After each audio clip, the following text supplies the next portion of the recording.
Welcome to the 31st episode of the It's Been Said podcast. I'm your host, SAI Executive Director Lisa Remy. Each show is dedicated to conversations on leadership as we further SAI's mission to support, encourage, and develop Iowa's educational leaders and learners. I'm excited to welcome both the Iowa High School Athletic Association Executive Director Tom Keating and the Iowa Girls High School Athletic Union Executive Director Erin Gerlich. Thank you both for taking time out of your busy schedules to be guests on our podcast today. Thanks for having us, Lisa. We appreciate the opportunity. Yes, I echo that. Thank you so much. Yeah, you're very welcome. So, as you both are aware, our February podcast featured Olwine Superintendent Josh Ean sharing his thoughts on Iowa's classification system. So I appreciate you both taking the time to share with our listeners your perspectives regarding the classification system currently used in Iowa. So let's just start with, what is the classification system that we currently use in Iowa? And is it even the same for both boys and girls? Tom, let's start with you. Sure, thanks, Lisa. I think it's important first to mention that when we're talking about classification, and particularly competition that's based on that classification, we're talking about the postseason. Other than football, schools create their own schedules, either independently or through the conference that they become a part of. So we really don't play a part in that. The classification process kind of kicks in as we get into the postseason. So, if we've got 21 basketball games in a regular season, the schools are responsible for those, and then we end up assigning in the postseason. And as you remember, even Josh, who was on your podcast a couple of weeks ago, mentioned that they've changed the conference to try to better acclimate and put themselves in a position for success. Now, having said that, we do have postseason classifications. And the way those are put together is based on enrollment, and we'll get in a little bit in the next question, I think, on why enrollment is the key factor there, and why we do that. And except for football, we just go straight enrollment, and then we determine how many schools are in each class based on the number of teams and the number of participants, and then we divvy up the classifications that way. Erin, do you have anything that you want to add to that? Yeah, I think, just something that I'll add there is I think it's important to note as well that we've got, quite a few programs and that go, through a variety of our sports that offer cooperative sharing. And so those are 1-year agreements. And so, those do take the total beds numbers from each of those programs and combine them. It's not even if it's just a boys soccer program or, a girls wrestling program, it's still encompassing those beds numbers as well as part of that calculation. Mm-hmm. Can I ask a question? So I know when we talk classification, or I feel like when we talk classification, minds go directly to athletics, but does it impact other extracurricular as well? Music, speech? I see, yes. Yeah, it does. And not to the extent that athletics do, because of the number of classes that we may have compared to the number of classes that speech and music have. Got it. Okay. So then who is responsible for determining, the classification policy that we are currently using in Iowa? That's a part of our articles of incorporation, which come to us via Iowa code. And we'll go back to the football example that in order to use a free and reduced lunch calculator in the classification for football, we had to go through a process. We had to go through a member vote. We had to have our board approve us seeking permission from the State Board of Education to make a change to our classification model, and we went through that. So because it's part of our articles of incorporation, there's a significant process that's involved.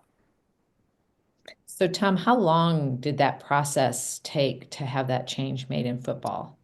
Yeah, that took a couple of months, and mostly because we had to wait for the State Department of Ed meeting, and we had to give them enough time to review the materials that we had sent them. So the vote didn't take very long. Obviously, the classification committee made the recommendation that we seek a change. Then we took it to a membership vote. The members passed it. The Board of Control then passed a motion, an action item that we would seek a change. And we went to the State Department of Ed and asked them for permission to do that. They do not have to approve the change. They just have to give us permission to do that, and they did. And Erin, was there any similar type process on the girls' side? We have, for us, really a lot of this conversation comes from our advisory committees, right? And from our own management and sitting around our staff table there. For instance, when it was with wrestling, because it wasn't out of the norm of how we would make some of our normal classification adjustments, we really just took it to the advisory committee, and then it went again just to our own staff and our management there, and then was presented in front of our board of directors for final approval there. But because there was no other extenuating circumstances outside of our normal classification factors, which was just our beds at that point, we didn't have to seek any sort of outside approval for that. Mm-hmm. And so something else, Lisa, that we implemented was we took a look at all of our sports and how many classes we should have. And we have a guideline for the number of programs that are involved and the number of participants involved. And that guideline takes us to the number of classes, whether that's 4, 3, 2, or 1. So that might kind of lead to some of what my next question is, Tom. So how do current classification guidelines then address that difference beyond enrollment, such as either resources or demographics, or does it? Why don't we let Erin jump in first, and I'll tag team on this one. I feel like I'm I'm preempting her. No, he's doing great because Tom is seasoned this. This is my first year in here, so I've had a lot to learn as well. I think for us, we do have some differences with the association in that, we've got 5 classes when it comes to a couple of our sports where they have 4 classes. And so I think we do reserve the individual right as organizations to really look at the demographics of our sports and where it gets really sports specific and go in and make those changes as needed. And so I think that, we are really thoughtful about every season, asking the question, are we where we need to be here? We just put out a basketball survey, for instance, because basketball is a hot topic right now on the girls' side. And we asked the question, is classification something that needs to be considered? Is there a factor, a free and reduced factor that needs to be part of that? We are asking the questions. And so out of, the 360 schools that replied, we just have a handful that said, yeah, maybe take a look at that. And so I do think that we're good about asking those questions. And Tom, you can jump in here too. But this is just kind of from the girls' side where we feel like, we've made adjustments going from 4 classes to 5 classes. And, we've gone from 5 classes to 4 classes also and reversed that when we didn't think, we made a move and then said, hey, in golf, we need to back this back down because of what we're seeing as in our state series because of those things. I would agree with Erin, and I think our organizations, we try to look at things, as much the same way as we can, but when there are unique situations, whether that's the number of programs in each of our sports, the number of participants, maybe the demographics of the participants, we may look at things just a little bit differently. What I would say that, we have a classification committee, and our committee meets annually and takes a look at all of our classifications and pretty much asks the question, are we where we need to be? Are we where we want to be? Are we where our schools would like us to be? And as you can imagine, complex answers, right? Those questions seem simple enough, but it really spurs a lot of great discussion. And I would say the discussion kind of falls into two categories. One is we discuss the definition of success, because I think, people have different definitions or different ideas of what success is. For some, success is participation. Success is, leadership, work ethic, et cetera, those qualities that are developed. For others, it's championships, that we want a chance to win. We want a chance to compete.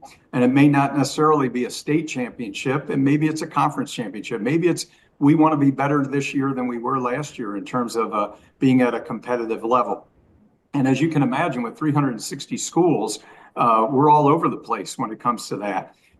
We did a survey a few years back, and it was a pretty extensive survey, and it came back interesting. And one of the things that came back is we asked what was the most important part of students being involved in activities. And they came back with things like opportunity to participate, and also an opportunity to gain all of the things that come with that participation.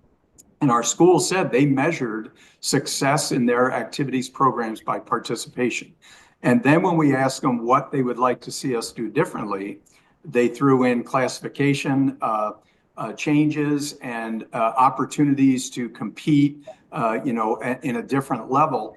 And I have an acquaintance that I met through a couple of meetings through my work on the board at Simpson, and it was a representative from Gallup Polls, and I gave him the survey, and I said, "Would you mind taking a look at this and just give me your take on it?" And we had some great discussions, and let's be clear, he gave me a few great pointers on how to do surveys, and maybe next time, right? But one of the things he said is, what folks responded to is they are telling you they value one thing, but they want you to change something that's going to impact something else. So they value the participation, but they want you to change the way teams compete. And I don't think that's a bad thing. I don't think that's an evil thing. I think if you turn a scoreboard on, people want to try to win, and I think communities get excited about success, et cetera. And,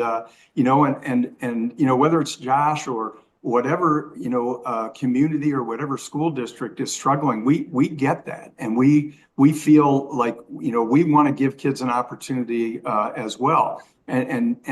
But remember this, I guess, there are multiple factors. Economics is a factor. There is no denying that. It is absolutely a factor. However, there are other factors that maybe even accounting for some economics, those other factors are going to override that and maybe determine one way or another whether there's going to be success. I look at, we were at Erin and I were at a meeting of the National Federation just this past week. And, there's a school in Pennsylvania, Aliquippa, which is a perennial state champion in football. Their free and reduced lunch percentage is 84%. East St. Louis High School, they won the 2024, and they are perennial Illinois state champs. They have a 98% free and reduced lunch percentage. So there are outliers, certainly. That doesn't mean that, we say, well, too bad, figure it out. We don't. We try to figure out what the economic part of that is, but we're also looking at what else can we address. The classification committee has a tough responsibility. And where they landed was, we're getting most of the pushback on football. So let's address that first.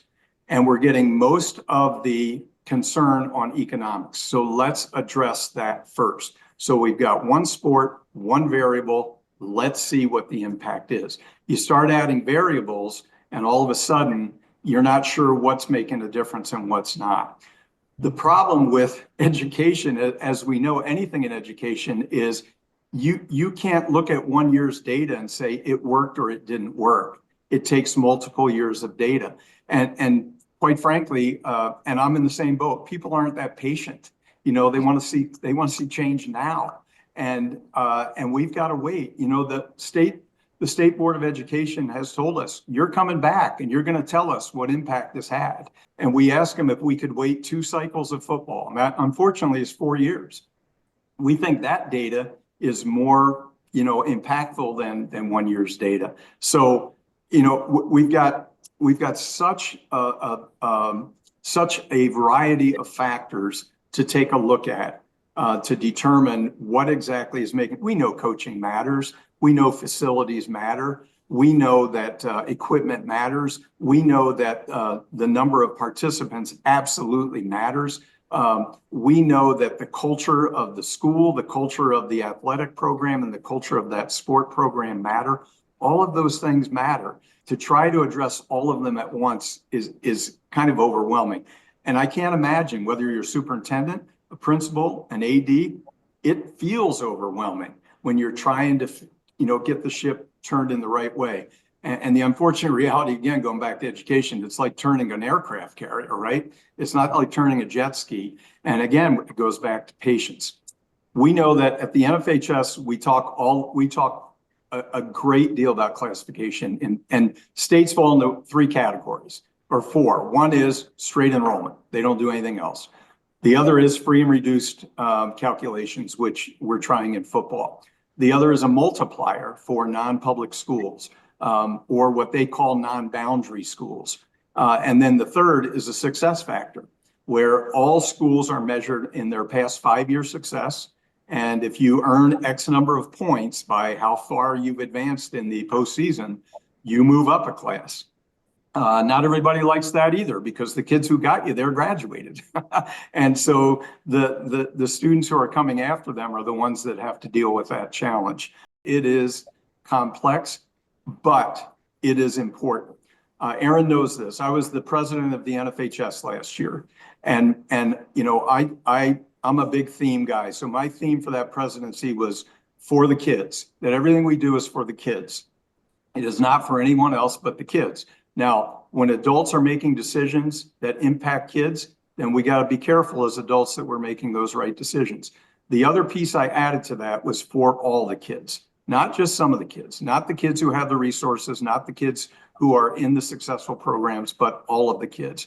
And I challenged all of us as state associations, and I challenge all of our school districts to do the same, to commit to that. And we're here to try to partner as well. I was just going to piggyback on that a little bit too, of, when we're really talking with some of these schools, as Tom mentioned earlier, and as we talked earlier, classification, especially for our female sports, is really just impacting our postseason, right? Which is such a sliver of the whole picture of their sports season.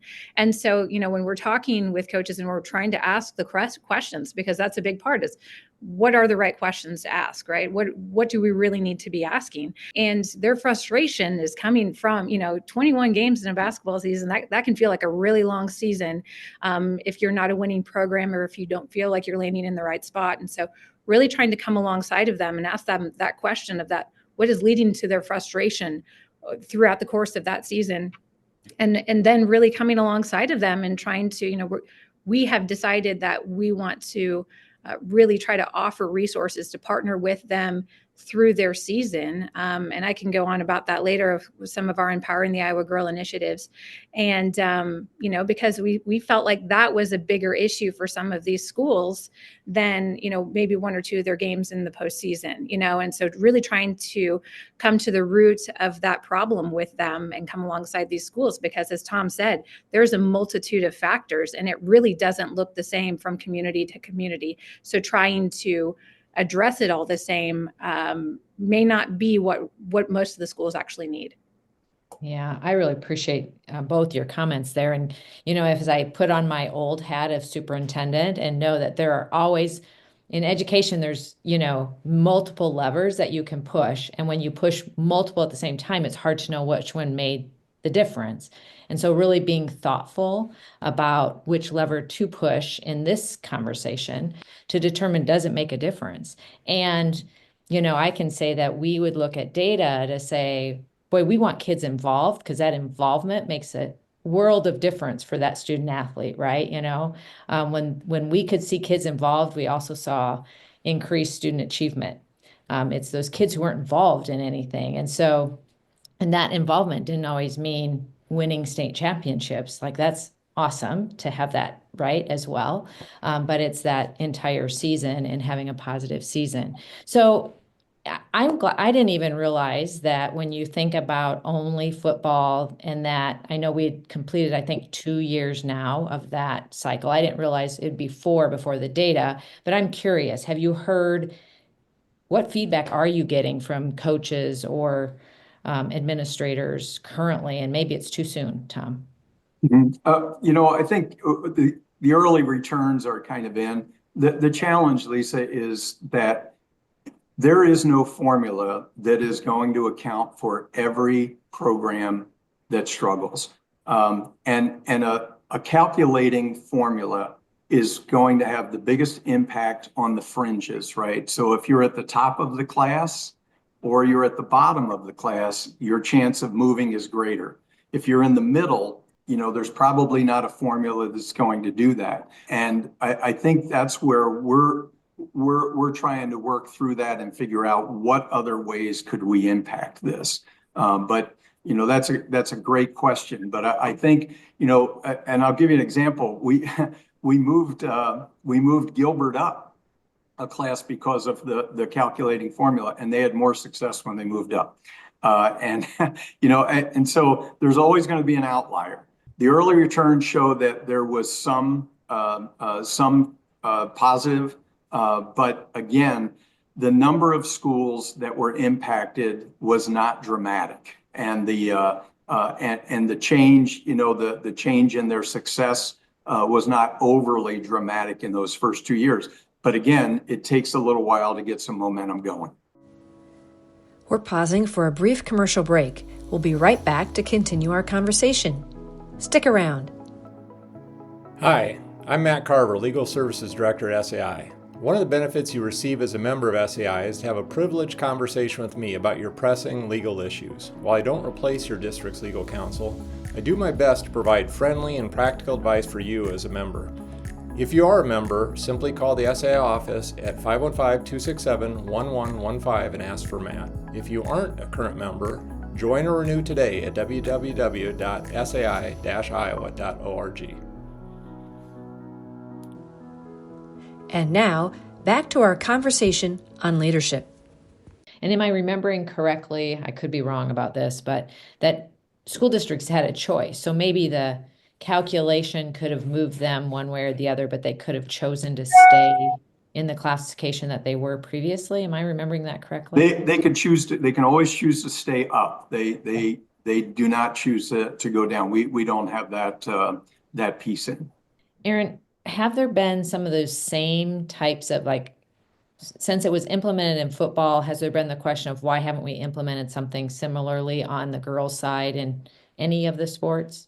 Yeah, I think when you explain to them again that the impact that football is able to have because of the fact that their schedules aren't determined by those schools, right? And so when you kind of start there with schools, I think that they immediately realize football's a different beast. Football's a different animal, and you're kind of comparing apples to oranges at that point.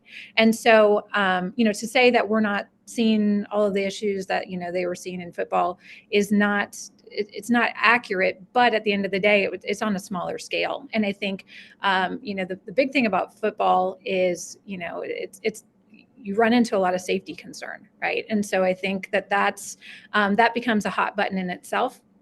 And so I think when we were like, hey, let's see how some of this goes with football, I think that's again was a fair litmus test then for the rest of us to be able to sit back and watch that a little bit. And it's not that we're sitting back and doing nothing. I think we took it upon ourselves then to, while those things were playing out in football and while those, that formula was being run through there, then we can sit back and ask different questions and try to collect different data. And some of that too is looking at what are some schools doing right? These programs, looking at, your Newell Fondas, who it's not, they're dealing, I think their free and reduced rate is 36. It's above average. And so when you're looking at some of these rates and like, okay, but who's got success and why? That feels like a really important question for us too. So exploring those things too feel almost as important because are they sitting on some of a formula per se that we don't always understand, and really dissecting some of those. And so I think that those were some of the things that we were trying to do, modeling, who is doing it right, and what are they doing, and what questions are they asking, what are the things that they're prioritizing as districts, and then how can we help to shape and share that information with some of the schools that are struggling or have those questions. I think, we understood that the big task that they had with football. And so I think we were able to then take a different approach with it, which is what we've been trying to dissect. We've been working with the Ray Center and Character Counts and with Scott Racker, and they've been putting together playbooks for us. And so they essentially help compile the data and the materials for that. We purchase them from them, and then we essentially are the vehicle and the vessel that rolls that out and does this programming alongside of our schools who request it. And it's a free program to schools. But if a school reaches out and they're struggling and they've got questions about, sportsmanship is really bad. How can we, it's a huge culture change for us. These are the things that we want to see. It's killing our participation, frustrating a lot of people. Okay, we've got a playbook for that. And then we can send resources in and help them to, unlock some of that knowledge, or help them dissect some of the things that are happening within their own districts, that here's a resource that can feel like it's helpful, because I think at the end of the day, our districts want to be seen, they want to be heard. And when we say at the end of the day, oh, yep, sorry, we don't really have anything for you, but best of luck, that's a frustrating space to be in. So I think we have tried to take it upon ourselves to compile, all of these different resources that say, hey, we see you, we hear you, we feel your struggles, and this is how we're trying to prepare to help. That makes sense. And I think the other two things that are important to remember with football are, number one, we schedule the regular season. So classification impacts your entire football season, not just the postseason. And the second is that, it's numbers. And we understand that, on Friday night, when my sideline has 28 kids and I look across the field and there's 80 over there, that doesn't look good. And it's probably not going to go well. We know that sports in general are not equitable. They've never been equitable. But when you can make adjustments, when you can do as much as you can to bring some of that equity, then I think you got to give it a shot. And that's why we went the way we did in football, to try to get schools a little bit more in line in terms of the number of participants they were going to go against each and every night. Mm-hmm. What I appreciate about this conversation with both of you is it appears to me that you're both organizations are really looking at how can we come alongside schools and support them and learn too along the way, right? Like, this is new for all of you. So learning from other states, other associations, as well as schools right here within Iowa. Is there anything else that either of you'd like to say about how you are supporting schools through this journey that you haven't shared yet so far? Yeah, I'll jump in here really quick, because it's an initiative that both of our organizations are coming alongside of, and we took it from Michigan, but it's the your athletic director mentoring program. So Michigan rolled this out probably, what is it now? Maybe been 4 years, Tom, 3 or 4 years that they've been doing this. And their state athletic directors association partnered with their high school association, and the high school association backed it up kind of monetarily, and basically setting up a mentoring program. So newly retired ADs then coming alongside, getting paired with your entry-level ADs who are just starting out, because we saw that there was a massive turnover in our school administrators. And I know that that's something that you all deal with. You see that. But when it comes to, there's so much information that cycles from year to year in that position with that AD, and it's so important. And so when we're seeing such a turnover, asking the right questions there, what's going on, what's happening in that space. But both of our organizations coming alongside and adopting that a similar mentoring program there alongside of the IHSAA.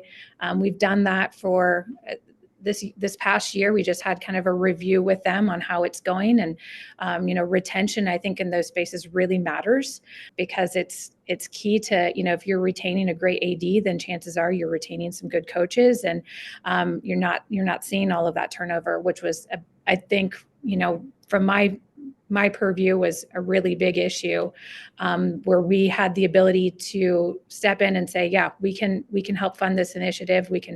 We can be great partners in this. Again, we see you, we feel your pain on that. And we know it's a big trickle down effect when there's so much turnover. So I've been really proud of our partnership, joint partnership there with the AD Association. And I do think that initiative, as we see that from year to year, will be extremely impactful for years to come on giving ADs the supports that they need, because we also know that there's superintendents, there's people fighting for them that want to be able to pay them more, just like they want to be able to pay everybody else more, to create longevity in their buildings. That's not always practical, but sometimes what ADs were saying is like, we need help and support in different ways. And I think that this is just kind of starting to chip off a little bit and really start to uncover what resources we can really give them in these spaces.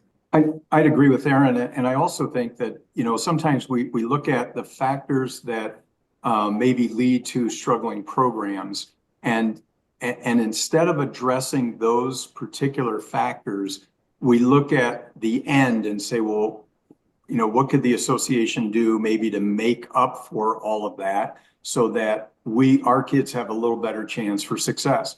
I don't think there's anything wrong with asking for that. What I would say is, if we want to sustain any kind of success in programs across the state, it's going to take addressing those issues. So when we say, okay, talk to us about economics, and obviously facilities are a part of that, and equipment is a part of that, travel is a part of that. But we also hear that we aren't getting as many kids to participate as other schools, or schools that are in more affluent areas. Okay, tell us more. They have to work. They're going to go to work rather than be a part of the team.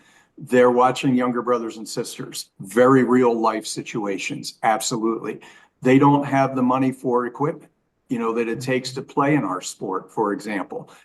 They can't get here, or if they stay after school for practice, they're on their own to get home, and they can't get there. Or if we have a practice in the morning, they can't get here. So transportation, money, time, etc. So the question that sometimes we ask, and I ask this very, very respectfully, is how does giving a school a lower classification and giving them a chance maybe for more success, how does that address those other things? Because those kids still aren't going to be involved. And I think that's where it takes, four sources. It takes us. We have to be a part of it. It takes the school, it takes the family, and it takes the community. And when a community, I'm talking business community, somebody's got to invest in them. I know the Girls Union has a foundation. We have started a foundation, and we are looking at what the purposes of those foundations should be. Should they be grant-based? Should a school district be able to come to us and say, we've got an initiative to try to get more kids to participate in our activities program. Here's what it looks like. We'd like to apply for a grant for that. I think that's a place maybe we could help. In terms of our work with the Athletic Directors Association, Erin, thanks for mentioning the mentoring program. It's been a huge success just in 1 year. We'll know exactly how successful it is by how many ADs are still there next year. But the turnover has been dramatic, and hopefully this will impact that. But the other thing I think we can do with the AD Association is conduct, whether it's at the AD conference, a summit of schools to say, what can we do? What can those four sources do to be able to impact? Because if community A gets great parental support, but community B does not, then the other three have to step up and make up for whatever lack that is. If the school district doesn't have the funding to do that, somebody else has to step up. And I think they can't do it alone. We can't let them do it alone. Our organizations can't do it alone. It's got to be a team approach. And I don't know that we've ever looked at it that way before. We're certainly trying to look at it that way now. Yeah, that's a really good reminder for me as well. I think about, again, my former life and some of those conversations that we had, and even the foundation that we had there in West Des Moines, and trying to think how, initially not thinking at all about athletics, and then it came in to be that we should start thinking about, activities and athletics as well, and how they can be supported. So I appreciate that. What haven't I asked that you would like to make sure our listeners hear today? We're coming up on 100 years of our organization, the IGHSAU, and we are really trying to be thoughtful about looking at what the next 100 years looks like. And we know that the young ladies who come to our state tournaments have, for the most part, have a great experience, right? And those are things that we can be really proud of. But we're starting to ask ourselves these questions of, because I was one of these kids. I was a 4-sport athlete and never made it to state in anything but speech, right? Which, again, proud of that, but was on some great teams and had a lot of fun doing those things. But what does an organization like the IGHSAU mean to a kid? How does it impact a kid if they don't ultimately, see all the pink banners at the end of the tunnel there? And so we are trying to be more thoughtful about how we go into schools now, and how we, doesn't matter if that student athlete, what kind of a team they're on, or how quote unquote successful they are, that we can still reach them, we can still impact them.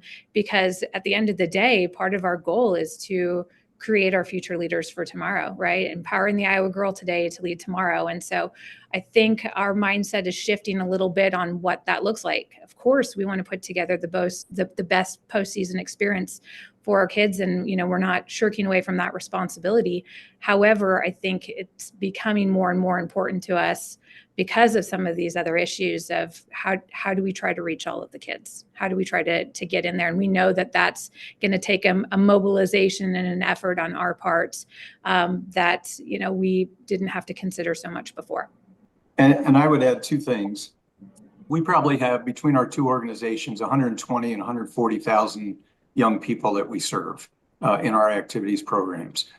About 15,000 of them, maybe 20,000, depending on the year, are going to experience a state event. And so what's the experience like for the other 100 to 120,000? To us, that's really important. And these are big challenges. These are participation, you name it. We've got other challenges in front of us. But Erin and I didn't get involved in this to have an easy road. We understand that there are challenges. And I tell folks all the time, and I grew up in Philly, and I tell them we cannot go Philly on this stuff. And to go Philly just means you shrug your shoulders and you go, what are you gonna do? And just let it keep riding. We keep trying to find ways to impact folks. We think if we can impact the leaders of our activities programs, we have a chance for those leaders to impact at the local level and make a difference. We need to hear from them what they need from us. And I mostly want to hear, what can we do to help the foundation that's going to make it more likely that anything we put in place is going to be sustainable. We love activities programs because we were part of them, and we know what we got out of it, and we watch what it does, and we see the impact of what activities, whether it's speech, music, or athletics. It's huge, and we get that. We want kids to have the opportunity to participate. How can we try to make that happen? Once we get those folks in, then how do we give everybody a chance to be as successful as they possibly can? So that's our goal. It's a big one. We'll try to put plans in place to make it happen. Yeah, well, thank you both. And what I really appreciate is hearing both of you say, it's all about all kids, right? We're here for all kids.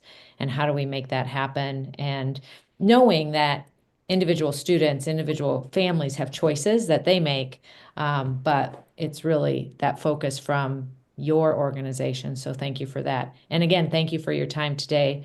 Really appreciate it, and for all that you do for Iowa kids. Join us for our next episode, where Dave Doughton, our SAI Government Relations Director, and I will dive into the 2025 legislative session and the key takeaways for school leaders. Don't miss it.